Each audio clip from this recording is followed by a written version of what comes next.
الحمد لله نحمده ونستعينه ونستغفره ونؤمن به ونتوكل عليه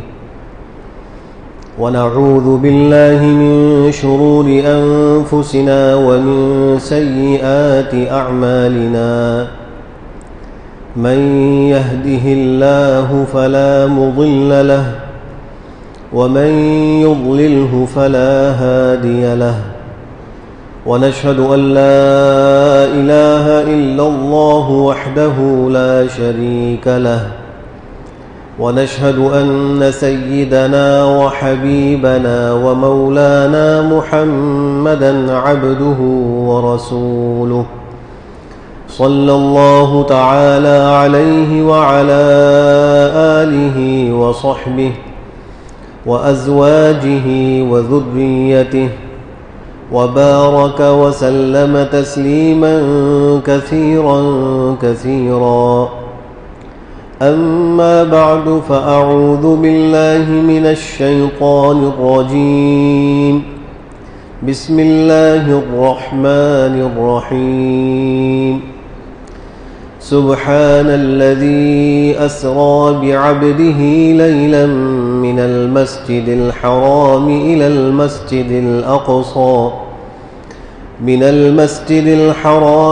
المسجد الأقصى الذي باركنا حوله لنريه من آياتنا إنه هو السميع البصير وقال رسول الله صلى الله عليه وسلم زنا العين النظر وقال عليه الصلاة والسلام لعن الله الناظر والمنظور إليه صدق الله مولانا العظيم وصدق رسوله النبي الكريم ونحن على ذلك من الشاهدين والشاكرين والحمد لله رب العالمين.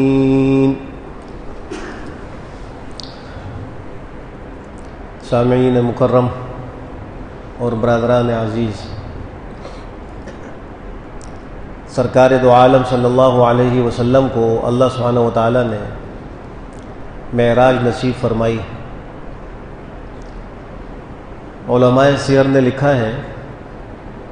کہ سرکار دو عالم صلی اللہ علیہ وسلم کو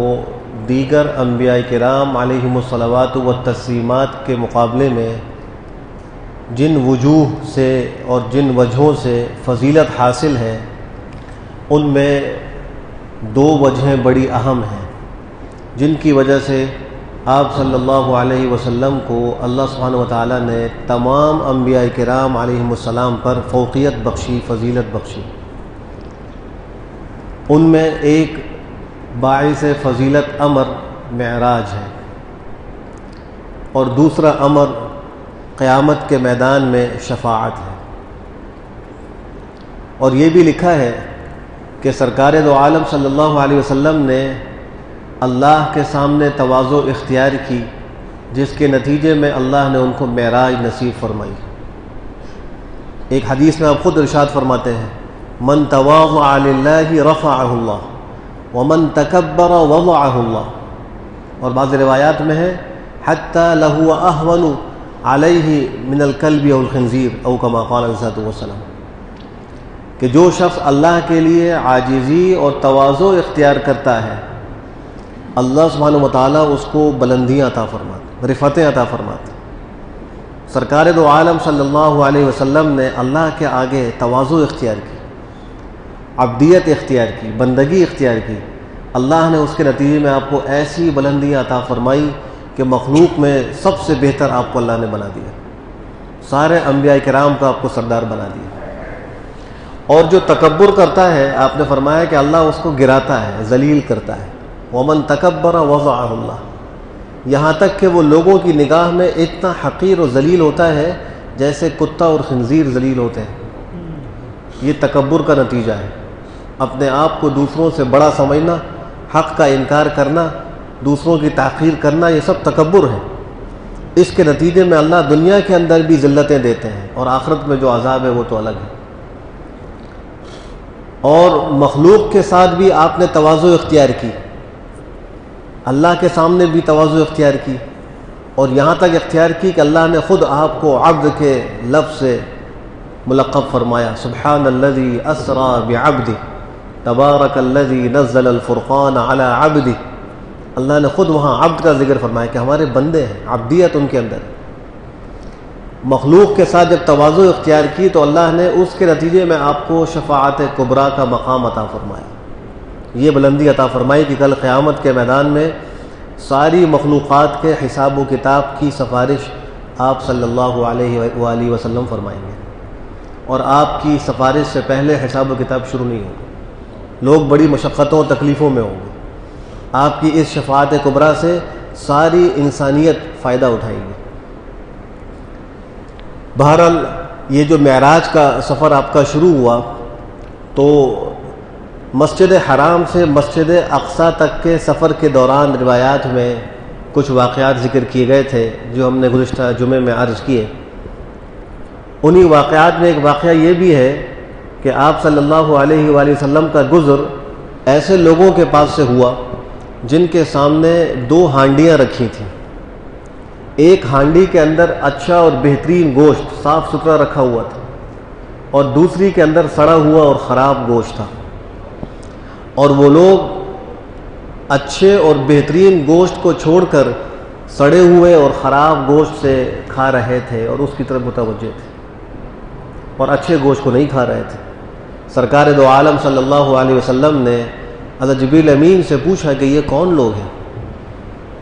تو انہوں نے فرمایا کہ یہ وہ مرد و عورت ہیں جو دنیا کے اندر حلال بیوی اور حلال شوہر کے ہوتے ہوئے حرام کے ساتھ رات گزارتے تھے اور حرام کی طرف متوجہ ہوتے تھے۔ کسی شوہر کی حلال بیوی موجود ہو اور وہ اپنی جنسی خواہش کسی حرام جگہ پر پورا کر رہا ہو تو اس کو سزا یہ ہوگی کہ وہ سڑا ہوا گوشت کھائے گا، بقیہ عذاب تو الگ ہے۔ اور اسی طریقے سے اگر کوئی شادی شدہ عورت ہے اور وہ کسی نامحرم مرد کی طرف متوجہ اور مائل ہے اور اس سے بات چیت کرتی اور تعلق قائم کرتی ہے تو فرمایا کہ یہ بھی وہ ہے کہ یہ سڑا ہوا گوشت کھائے گی اور اچھے گوشت کو چھوڑ رہی ہے۔ آج ہم دیکھتے ہیں اپنے معاشرے کے اندر کہ نامحرم مرد و عورت کا آپس میں اختلاط کتنا عام ہوا، پردہ نہ ہونے کی وجہ سے بے حجابانہ ایک دوسرے کے سامنے آنا، ایک دوسرے سے بات چیت کرنا، جس کے نتیجے میں ناجائز تعلقات کا پیدا ہو جانا، اور پھر گھروں کے اندر فسادات اور علیحدگیاں اور بچوں کی بربادی، یہ سب میرے اور آپ کے سامنے آج موجود ہے۔ اس کا سب سے بڑا سبب یہی ہے کہ ہم تقویٰ و طہارت سے دور ہو گئے، پردے سے دور ہو گئے۔ اس وجہ سے آج ہمارے گھروں کے اندر، معاشروں کے اندر یہ خرابیاں آ گئی۔ حدیث شریف میں آتا ہے، بخاری شریف کی روایت ہے، زنا العین النظر، نظر بازی، نامحرم عورت کو دیکھنا آنکھ کا زنا ہے۔ جو مرد کسی عورت کو دیکھے نامحرم، یا عورت کسی مرد کو دیکھ رہی ہے غلط نیت سے نامحرم کو، تو یہ آنکھ کے زنا میں مبتلا ہے۔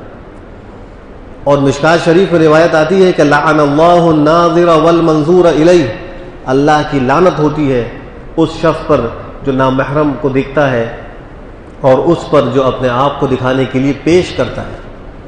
جو خواتین بن ٹھن کر، میک اپ کر کے اور زیب و زینت اختیار کر کے نامحرموں کے سامنے جا رہی ہیں، بازاروں میں پھر رہی ہیں، یہ اپنے آپ کو گویا لوگوں کی نگاہوں کے آگے پیش کر رہی ہیں،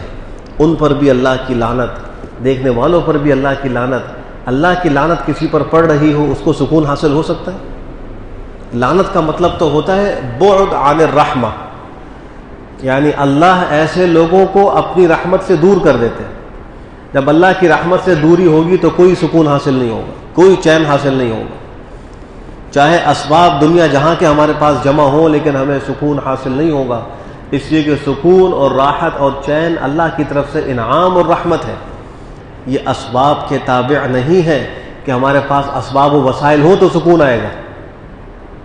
یہ تو مسبب الاسباب کے قبضہ قدرت میں ہے، ہم اس کو راضی کرنے کی کوشش کریں گے تو ہمیں انعامات عطا فرمائے گا، گھروں میں سکون آ جائے گا۔ بہرحال اس شان سے آپ مسجد اقصیٰ تک پہنچے، براق پر سوار تھے، وہاں پہنچ کر ایک حلقہ